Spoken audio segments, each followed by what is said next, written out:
Welcome to Home and Building Solutions. I'm Greg Howard. Rome wasn't built in a day, and neither were any of our modern-day cities. But structures sure do go up a lot faster than they used to, thanks in large part to advances in technology and construction techniques. Here are some of the latest ideas being utilized in this industry. This is the Hunter's Glen apartment complex in Delran, New Jersey. Recently, fire destroyed much of the building. Fortunately, portions of this building and others like it can be salvaged and restored. In the past, restoring buildings damaged by smoke, fire, mold, or years of accumulated grime and dirt was often a difficult task. With the older processes, it's virtually impossible to get all the toxic mold off between subflooring, T&G, from the cross bridging, from all the framing in the house. It's virtually impossible. What we used to do was remove the smoke by cleaning chemicals and special sponges and things like that, which are very time consuming. They don't do a very thorough job, very labor intensive, things like that. The manpower, it's just tons of hours, tons and tons of hours to get there. And if you cannot remove these toxic molds from the beams or the main framing of a house, you'd have to remove the house, take it down. Until recently, the restoration industry relied mainly on abrasives like sand or harsh chemicals to get surfaces clean, which can cause pitting and degradation to soft substrates like brick.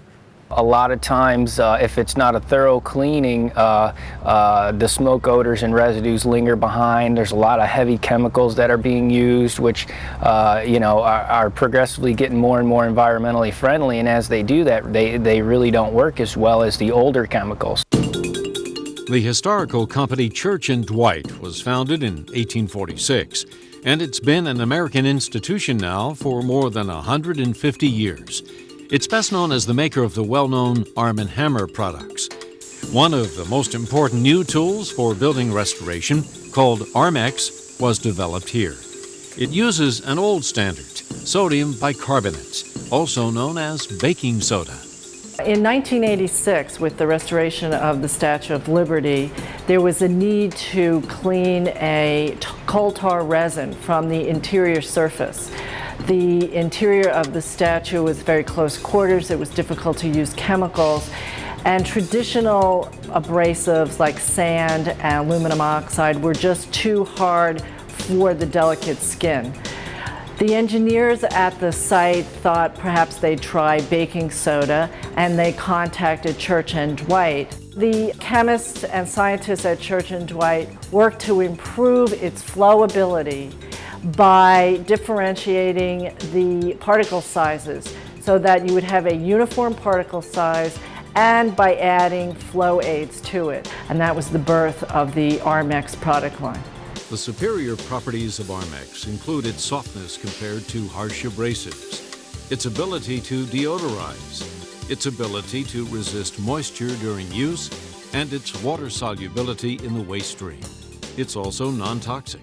The first time I heard about Armex was probably in the early 90s, and started and heard about it and thought, how could we apply that in our industry and use it with what we do? The results were incredible. Not only the cleaning, but the deodorizing aspects of baking soda, as well as you really only need two people working in a crawl space for, maybe a tenth of the time. Tom says today's project, the fire-damaged apartment, was no different. For this job, Armex's air-driven AccuStrip system was used.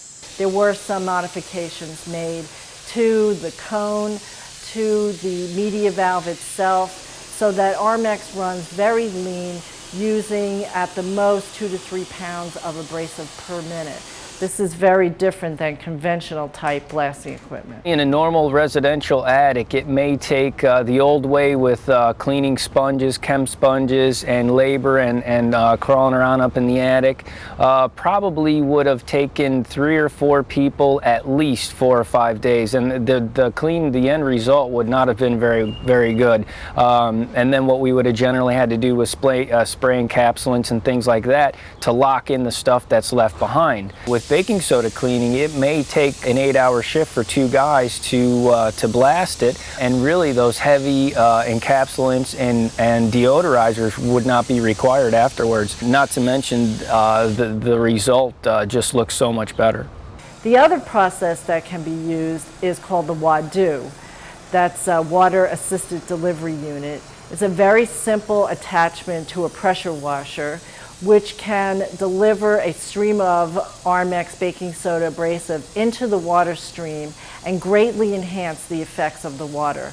It's not surprising that Armex has become the chosen cleaning method on a number of the industry's most important projects. This product has been used worldwide on structures like the Colosseum in Rome, the Sydney Opera House, the Valley Forge, Pennsylvania National Arch, the San Francisco Amphitheater. Historic hotels, famous landmarks and statues. Armex has delivered these extraordinary before and after results again and again, all the while preserving historical and delicate surfaces and saving a significant amount of time and money. We've completed probably 200 or 300 projects using the Armex system. Smoke, mold, all types of smoke removal of masonry buildings, and it's worked unbelievable. Many of the remediation processes used previously actually degraded the surface of the building or the wood, the stone, whatever it might be, really diminishing its value and its integrity to last maybe 100 more years. The value of Armex is that it can very thoroughly and gently clean those surfaces. It's a versatile old friend with a new name and a new purpose. Armex, baking soda relief for buildings in distress. For more information, call 800-332-5424 or go online at www.armex.com. The building process is steeped with creativity and innovation. As new developments occur, we'll share them with you here on Home and Building Solutions. I'm Greg Howard. See you next time.